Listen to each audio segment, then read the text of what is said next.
Boa noite, estamos dando início a mais um programa Nos Caminhos do Xamanismo, né?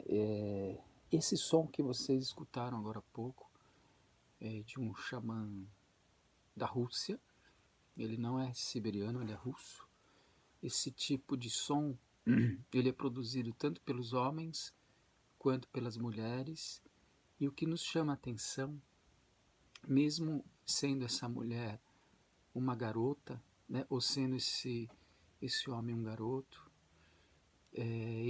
essa voz que a gente escutou é de um homem de meia idade.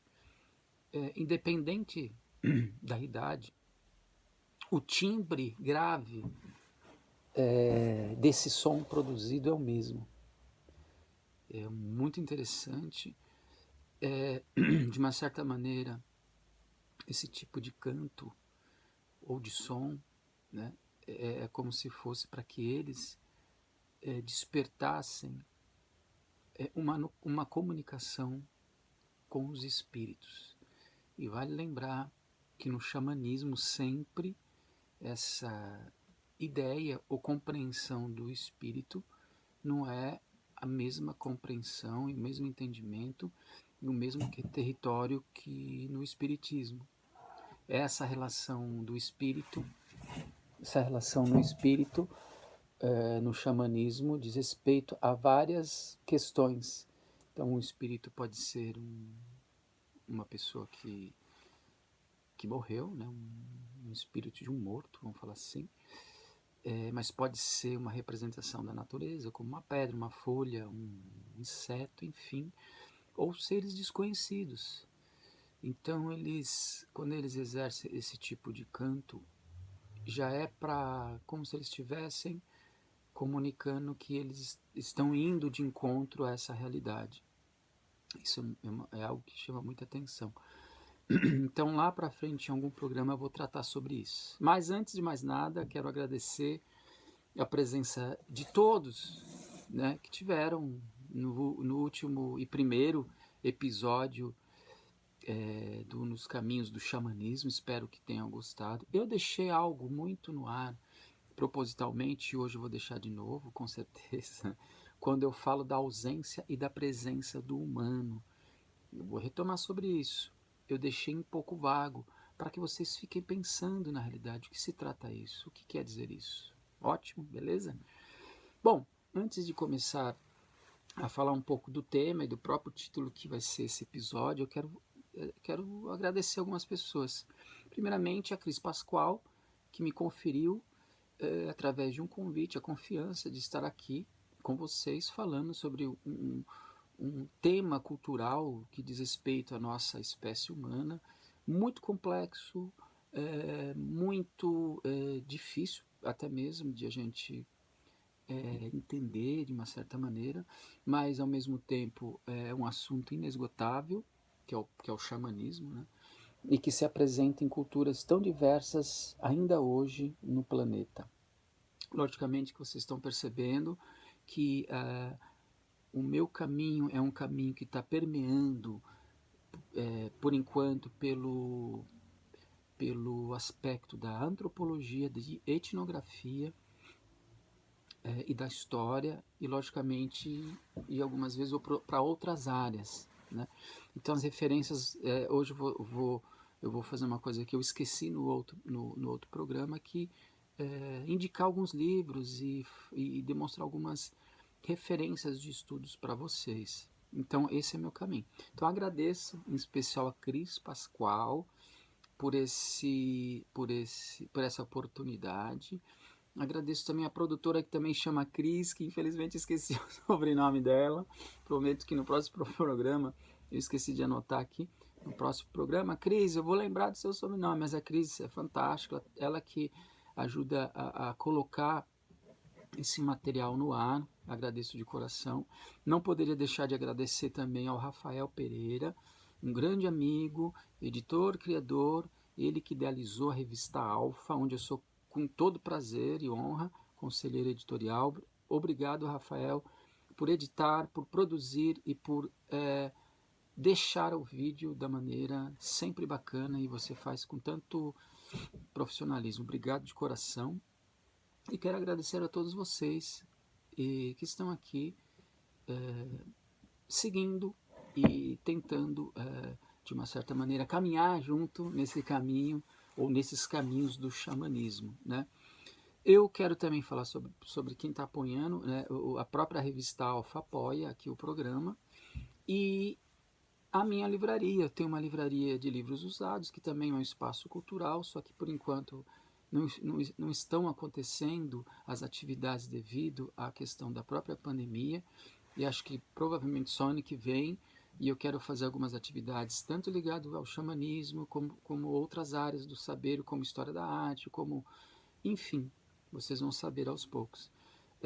Então, a livraria apoia também, porque é através dela que eu consigo algumas coisas, né?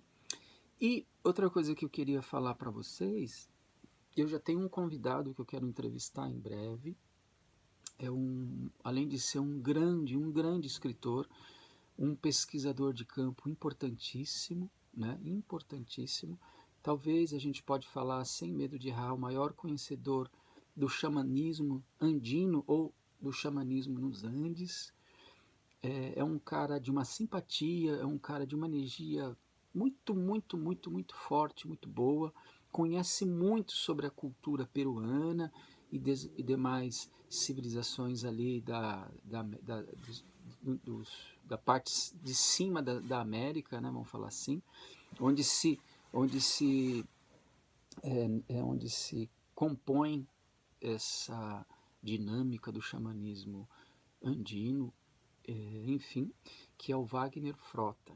Então, assim, lá pelo quarto programa, a gente vai ter uma entrevista. Ela não vai ser ao vivo, tá? A gente não vai ter condições de fazer ao vivo. A gente vai gravar, mas de qualquer forma, eu vou entrar no chat ao vivo. Vocês podem deixar as perguntas para o Wagner Frota e depois ele passa para vocês, tá bom? Então, essa é uma novidade bacana aí. E eu, assim, eu não sei se eu vou ter tantos convidados para entrevistar. Eu vou tentar, porque a filosofia do meu pensamento está muito centrada na tradição do xamanismo. Então, mas enfim, eu vou tentar, tá, gente? Senão a gente continua nos caminhos do xamanismo da maneira que a gente conseguir. Ok? Vamos lá. Nosso tema hoje olha que interessante. Vou falar muito sobre a questão da palavra do xamanismo, o xamã, enfim. Então o tema é xamanismo e a invisibilidade humana. Que tema interessante, né? Então, por exemplo, o que a gente pode começar a falar já? Quando surgiu o xamanismo? Logicamente que essa pergunta é uma pergunta difícil de responder. Por quê? Porque para a gente tentar responder quando que surgiu as primeiras manifestações de rituais de xamanismo, a gente tem só como parâmetro, e ainda bem que a gente tem esse parâmetro, que é a arqueologia. Só que qual que é o problema? Nós temos poucas evidências, ou pouco material, ou pouco objetos ou referências mesmo de vestígios nos achados arqueológicos, mas nós temos. Então, assim, falar quando surgiu com exatidão a gente não tem como. Mas eu falo uma coisa para vocês. Baseado em alguns achados arqueológicos e também na metodologia de comparação, a gente pode determinar que o xamanismo surgiu com a espécie Homo sapiens aproximadamente 40, com quase toda certeza, em torno de 35 mil anos.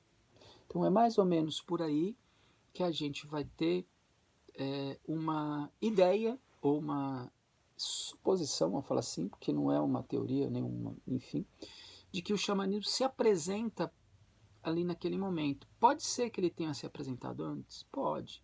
Você tem um objeto que eu vou mostrar depois a foto de uma flauta que tem aproximadamente 35 mil anos. E nós temos também um pequeno artefato, na verdade uma pequena estatueta, que tem aproximadamente o tamanho da palma da mão, de um homem-leão. Olha que interessante, cabeça de leão, corpo de um ser humano. Então essas duas figuras E fora as Vênus, você tem uma das Vênus mais antigas, que eu também mostro para vocês a foto depois, que gira em torno de 35 para 38 mil anos. Então, esses objetos, que tudo indica que tem uma relação muito forte com a tradição do xamanismo, nos dá, então, uma referência de que talvez ali nesse presente momento se apresenta o xamanismo. Além de a gente tentar entender quando surge o xamanismo na história da humanidade, a gente também pode questionar ou refletir sobre o que fez surgir o xamanismo. É uma pergunta fácil de ser respondida? De forma alguma. É tão difícil quanto a primeira, mas a gente pode ter algumas questões para tentar entender como que surgiu. O vídeo, o vídeo não, o programa anterior, de uma certa maneira, eu dei algumas pistas ali. Mas a gente pode falar, e eu não vou me aprofundar agora, mas a gente pode colocar assim, de que naquele momento em que esses homens e essas mulheres produziram os desenhos, as estatuetas, os artefatos, a flauta e vários objetos que têm alguma característica muito profunda e muito forte ligada ao sagrado, a gente pode falar que essa relação, a gente pode chamar assim, essa relação luminosa, né, epifânica, e eu vou falar depois desses dois termos num outro momento, e eu vou sempre fazer isso para deixar vocês poderem pesquisar os termos, né? Então, assim, essa epifania e essa experiência luminosa se apresenta nessa relação. Porque aparentemente, tá, gente? A gente não pode afirmar, aparentemente os Neandertais não tinham uma forte, pelo menos em alguns achados arqueológicos, na maioria que se tem sobre os Neandertais, vestígios de que ele praticava o xamanismo. Existiam alguns rituais alguns rituais de, de sepultamento, mas não tinha ali presente algo tão característico e que poderia nos dar uma referência forte para falar que eles praticavam o xamanismo. Agora, nos Neandertais já se apresenta de uma maneira bem evidente, e num outro programa eu vou mostrar isso, tá? Em outro programa. Então, assim, deixa eu só tomar um gole de um negócio aqui. Então, assim, o que fez surgir o xamanismo, talvez a gente pode refletir, caminhar nesse aspecto dessa relação com algo misterioso. E quando a gente coloca a palavra mistério, pelo menos eu, é num sentido mais amplo. É esse mistério que envolve a vida humana, a vida não humana, essa relação com essa realidade e a relação com as outras realidades possíveis, ok? Agora, o que seria um xamã? O que é um xamã? Também é uma pergunta muito difícil de responder, mas a gente pode tentar elucidar o entendimento do que poderia ser, né? Mas não determinar o que é.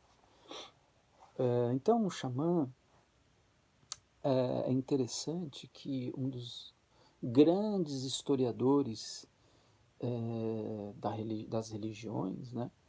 Apesar que eu entendo um pouco diferente dele, eu não vejo o xamanismo como uma religião, e eu vou explicar isso depois, em um outro momento, que é o Mircea Eliade, mas ele é fenomenal, ele escreve um livro importantíssimo, que é o Xamanismo, a técnica arcaica do êxtase, e ele coloca que um xamã é um mestre do êxtase.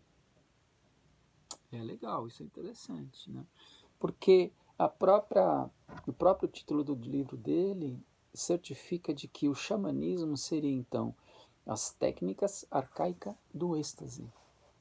O que diferencia, e aí é interessante quando ele coloca essa terminologia, ou esse caminho de entendimento, né, de que o xamã ele tem a habilidade da técnica do êxtase, porque aí vai diferenciar de certos curandeiros, de certos bruxos, ou seja, o xamã ele pode ser um feiticeiro, e ele é um feiticeiro, mas ele também pode ser um curandeiro. Então o que a gente pode colocar aqui? Nem todo curandeiro é xamã, né? E nem todo bruxo ou feiticeiro é um xamã, mas todo xamã pode ser um feiticeiro e todo xamã pode ser um curandeiro ou aquele que cura, né? Então assim, dizer o que é um xamã é algo muito complexo, e a gente não pode cair na armadilha de reduzir a ideia do xamã. O que a gente pode tentar então, para deixar algo muito amplo para a gente poder entender, a gente pode falar assim, que o xamã seria um homem e uma mulher que consegue, através de alguns elementos, entre eles a própria vestimenta, os instrumentos que eles usam musicais, principalmente um tambor, em alguns momentos um arco que produz um som, a flauta, a vestimenta, objetos fixados na sua roupa,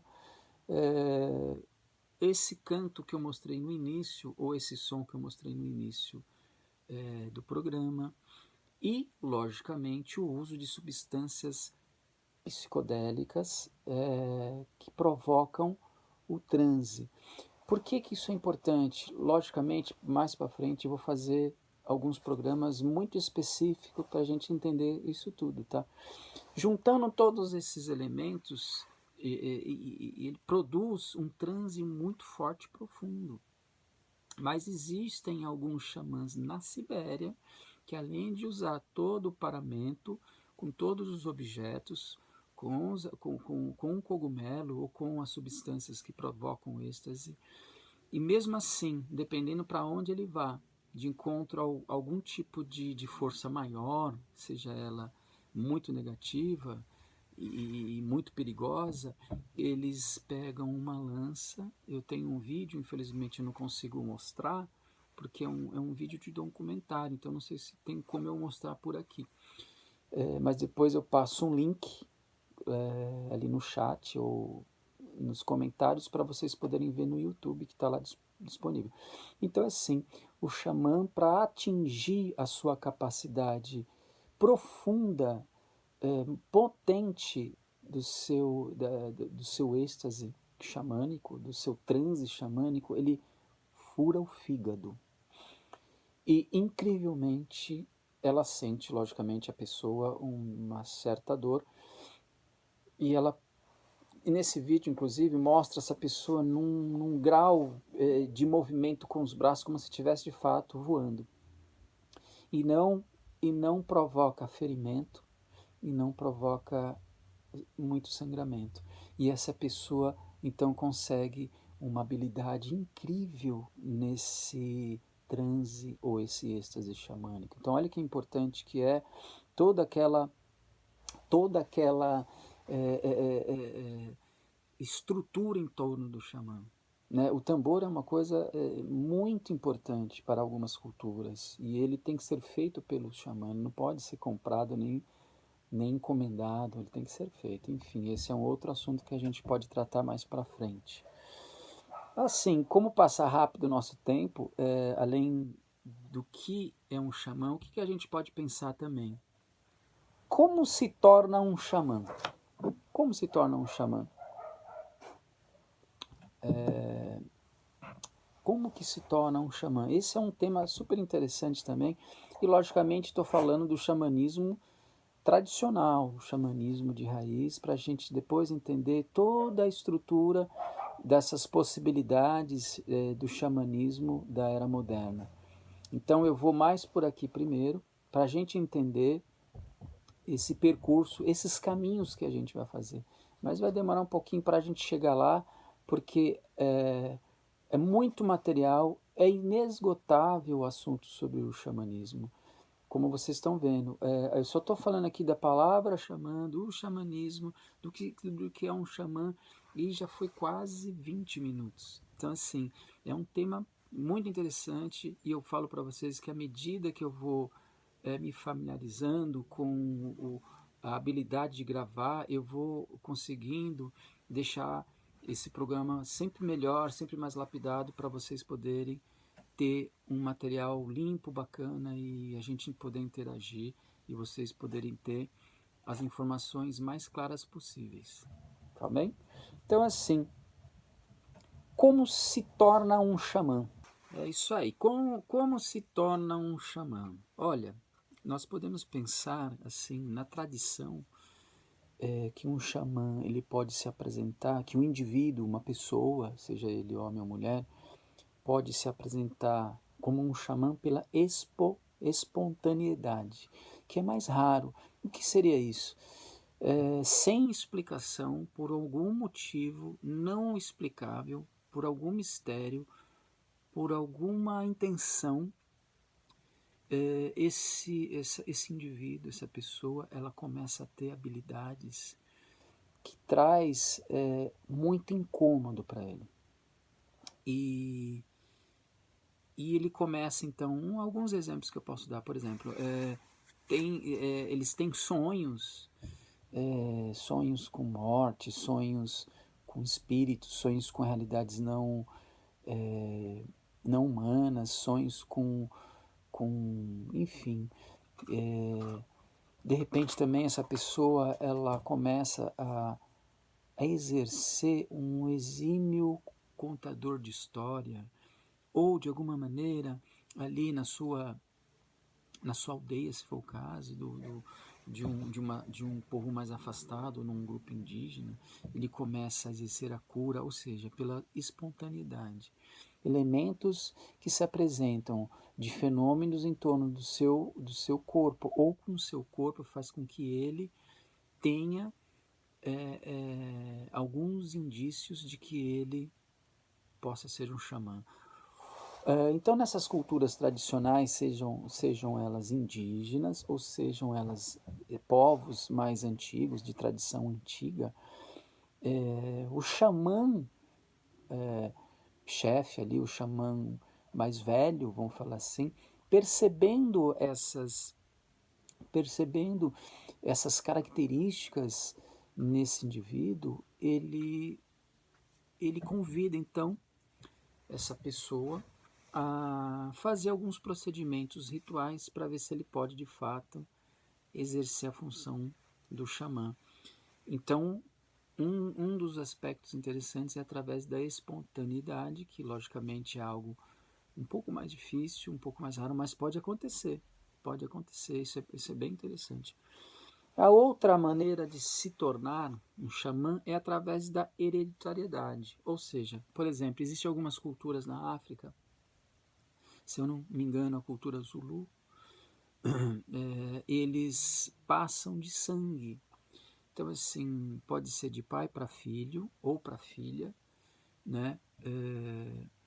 Ou pode ser de avô para neto ou para neta, ou de mãe para filho, para filha, ou de avó para neta, para neto. Ou seja, o que importa ali é o sangue. Agora, se por algum motivo nesse percurso familiar, no momento que esse homem, essa mulher, enquanto ainda próxima à adolescência, ela não pode exercer por algum motivo, ou ela morre, ou enfim, eles têm que delegar alguém, seja um primo, uma prima, enfim, tem que ser alguém da família. Porque assim, para manter então essa questão mesmo da tradição entre eles. Logicamente que por algum movimento desconhecido de nós ocidentais, essas pessoas que são escolhidas já traz, de uma certa maneira, a gente pode falar assim, talvez exagerando um pouco ou não, né? Algo muito característico no seu DNA. E eles vão sondando, logicamente, eles vão sondando, né? Os matriarcas ali, ou as matriarcas, vamos falar assim, os grandes xamãs já vão sondando. Então, olha, eles falam, é aquela pessoa ali. Parece que eles têm alguma coisa que dá pra gente. E esse movimento para que eles de fato exerçam a função de uma maneira prática e os rituais que eles fazem para chegar nessa função é algo nada muito assim agradável. Uma hora a gente vai conversar sobre isso, nada agradável. Depois eu conto sobre, vamos deixar um pouco no ar. Então assim, espontaneidade, hereditariedade e tem uma outra também que é interessante, que é a decisão pessoal. Essa é algo muito mais difícil. Então ele não tem aparentemente aqueles fenômenos espontâneos, né, que caracteriza a ideia de que ele possa ser um xamã, e ele não tem também, dentro dessa estrutura, parentesco, sangue, essa cultura ela não tem esse meio hereditário através do sangue. Então, assim, em determinadas culturas, algum indivíduo ou indivídua decide ser xamã porque ela quer ser xamã. Aí ele passa por um processo muito, muito, muito mais rígido e ele pode, de fato, provar que ele é um xamã. Um caso, talvez, que a gente pode falar é daquele credo mútua, que vocês provavelmente já ouviram falar no YouTube. Ele fala até sobre alienígena e tal. O credo mútua é um xamã que teve uma decisão pessoal forçada, né? Uma hora a gente conta essa história, porque ele não é um, porque assim, na cultura dele, que é a cultura judô, é por sangue, né? Mas a menina foi morta, a menina que seria a pessoa que ia assumir a função do xamã ou da xamã mais importante ali, e aí delegam o credo mútua, porque o credo mútua já praticava cura. Olha que interessante. E ele não tinha elementos muito fortes de espontaneidade. Quando ele passa pelo processo rígido de se tornar um xamã por decisão pessoal, que apresenta, estoura, como se a chave ali fosse aberta, ele então vira um grande xamã. E a outra forma de se tornar um xamã é pela eleição do clã. Existe ainda algumas culturas afastadas da nossa sociedade mais contemporânea, ou sociedade tecnológica, vamos falar assim, né? E existe ainda assim. Até, só para vocês terem uma ideia, na Rússia, até no período de Stalin e Lenin, se tinha clãs, mesmo as pessoas já vivendo a modernidade. Só que com a chegada desses regimes totalitários, os xamãs eram decapitados, olha que absurdo, ou eles eram pegos e queimados em vala. E aí não tinha como esse clã ter o tempo de restabelecer a estrutura para dar continuidade. O que eles deveriam fazer então? Alguns, pelo que a gente sabe na história, fugiram para poder manter esse clã forte, mas a maioria foi, infelizmente, jogado nas valas, na maioria das vezes queimado ou decapitado, gente. É uma coisa assim forte, né? Então, para a gente entender como se faz para tornar um xamã, é mais ou menos por aí, por esse caminho na tradição, né? Agora, o que é um xamã de fato? Um xamã foi por muito tempo chamado como medicine man, ou um feiticeiro. Até o próprio Mircea Eliade, ele levanta essa questão no seu livro de O Xamanismo, a Técnica Arcaica do Êxtase. E o que o xamã é? O que o xamã é, então? O que ele pode ser? Ele é um psicopombo. O que é um psicopombo? É aquele que consegue, através do voo de sua alma, e ir para realidades não humanas.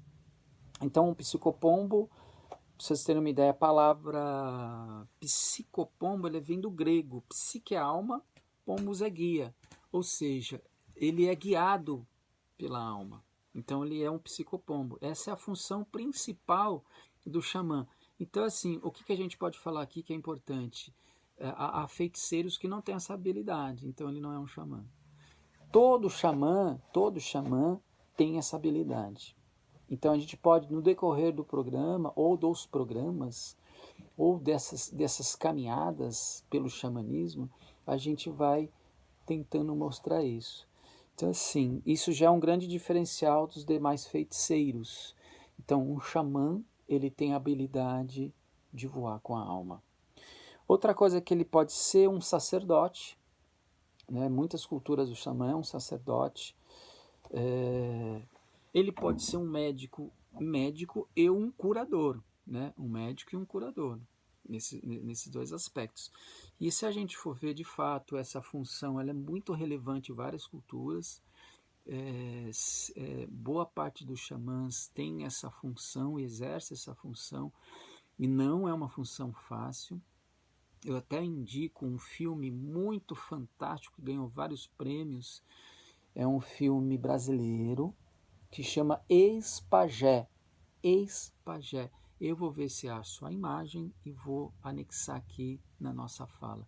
É importantíssimo vocês assistirem esse filme Ex-Pajé, que mostra também como é complexo o sincretismo religioso nas culturas de raiz. Mas é interessante, o filme tem um desfecho muito interessante, muito interessante. Voltando, ele pode ser também, o xamã pode ser um agente cultural, ele pode ser um conselheiro, depois eu até falo sobre isso, é super interessante essa função. Um filósofo, o xamã é um místico por excelência, vamos falar assim, e também pode ser um poeta, um contador de história. Nós temos muitos exemplos sobre essa função do que é um xamã. O xamã, uma coisa que eu venho apontando nas minhas palestras, eu vou aqui até colocar para vocês em alguns momentos, né? O xamã, isso é uma fala minha, é em sua origem o que ele sempre será, um veículo.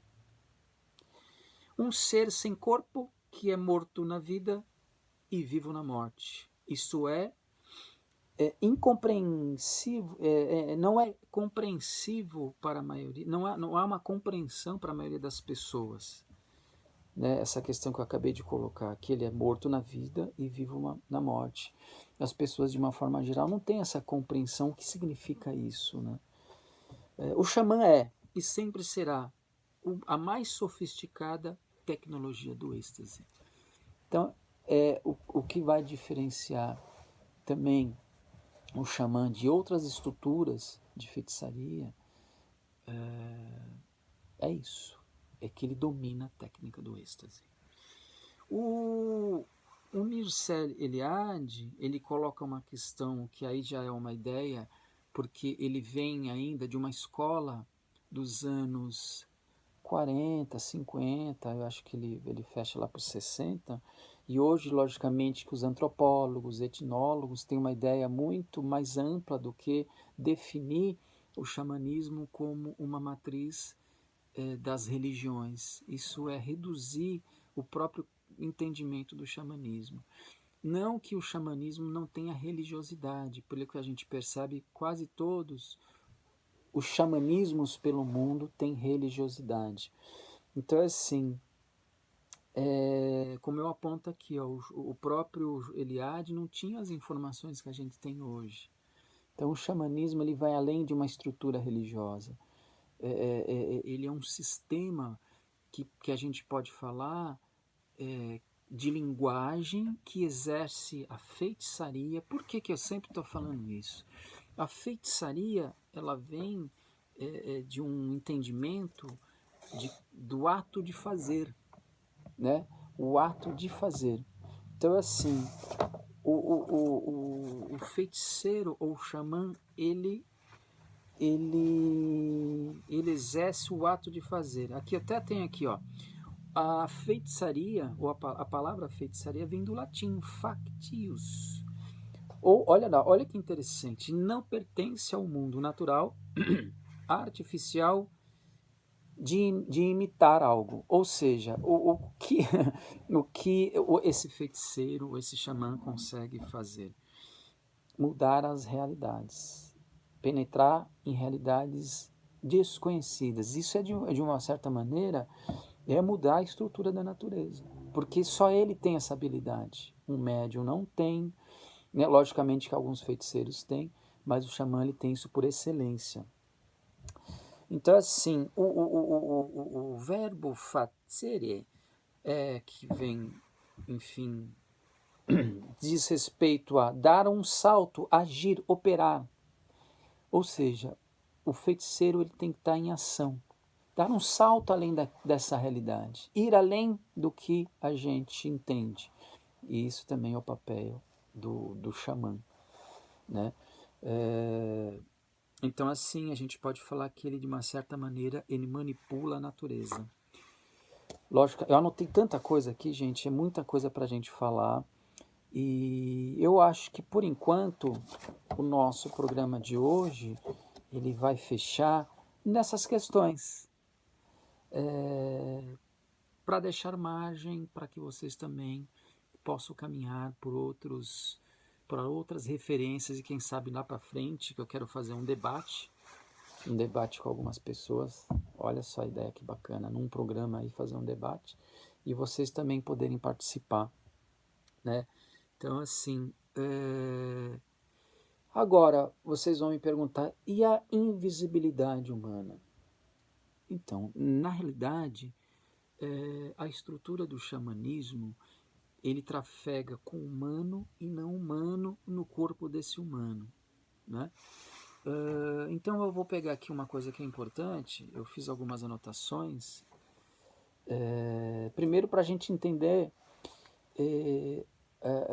através de um grande antropólogo brasileiro, reconhecido internacionalmente, o que eu estou querendo dizer sobre essa questão da invisibilidade, logicamente, que eu vou deixar no ar para a gente depois, em algum outro momento, a gente voltar e a gente poder refletir junto. Olha que o Viveiro de Castro fala sobre o xamanismo. O xamanismo pode ser definido como a capacidade manifestada por certos humanos de cruzar as barreiras corporais e adotar a perspectiva de subjetividades não humanas. Olha que interessante.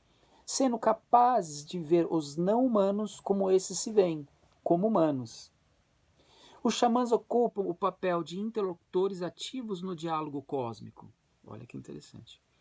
Eles são como diplomatas que tomam a seu cargo as relações interespécies, operando em uma área cosmopolítica,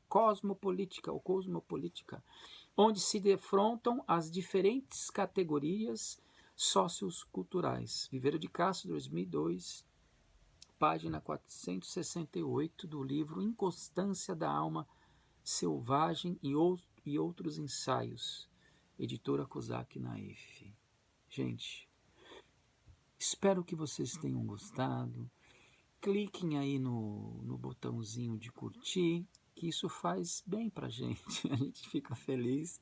Inscrevam no canal, que também faz da gente mais alegre ainda, porque o nosso objetivo é a gente estar aqui para compartilhar com vocês essas informações todas.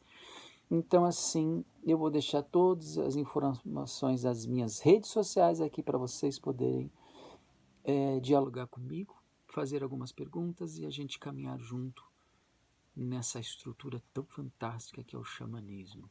Agradeço novamente a Cris Pascoal, a Cris que eu esqueci o nome, que no próximo programa eu vou lembrar, que é a produtora, ao Rafael Pereira, obrigado meu amigo, sempre pelo empenho, eu sei que o seu tempo é tão curto e você aí faz de tudo para deixar o meu programa tão fantástico. Agradeço ao público, a vocês que deram um tempinho da sua vida para ficar assistindo aqui, eu falar com vocês. Eu digo para vocês, eu tenho assim uma paixão, uma dedicação, um amor mesmo pela liberdade, pela oportunidade de falar sobre esse tema.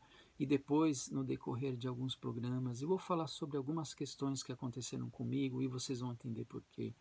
Eu até falei para vocês no programa anterior que uma hora eu vou contar a história dessa máscara aqui atrás, que é uma história incrível. Para vocês, eu desejo assim sabedoria. Estudem, pesquisem, estudem sobre a espécie Homo sapiens, que é fascinante. Logicamente que nós cometemos erros tão graves, mas nós fizemos no decorrer de nossa história coisas tão fantásticas. E eu falo para vocês, nós somos seres brilhantes e uma das referências para a gente ser o que nós somos vem do próprio xamanismo. Antes de terminar, eu não posso deixar de indicar aqui, que eu esqueci no programa anterior, de indicar o livro do professor Walter Neves, que é esse aqui. Olha que legal. A Origem do Significado, que eu usei no programa anterior. Outro dele importantíssimo, Como Nos Tornamos Humanos, que é um livro fenomenal, também do Walter Neves, e outros pesquisadores com ele aqui, tem os nomes deles aqui, a gente não pode esquecer. A Mente da Caverna, que também abordei, e eu vou voltar a falar sobre esse tema logo logo, tá bom? E para fechar, eu não posso deixar de mostrar esse livro maravilhoso aqui. Ok, gente? Um abraço apertado e um sorriso dobrado para todos vocês. Obrigado! Até o próximo programa. Não deixe de curtir e seguir a gente. Fico muito feliz mesmo. Fico muito feliz e até a próxima nessa caminhada ou nesses caminhos do xamanismo.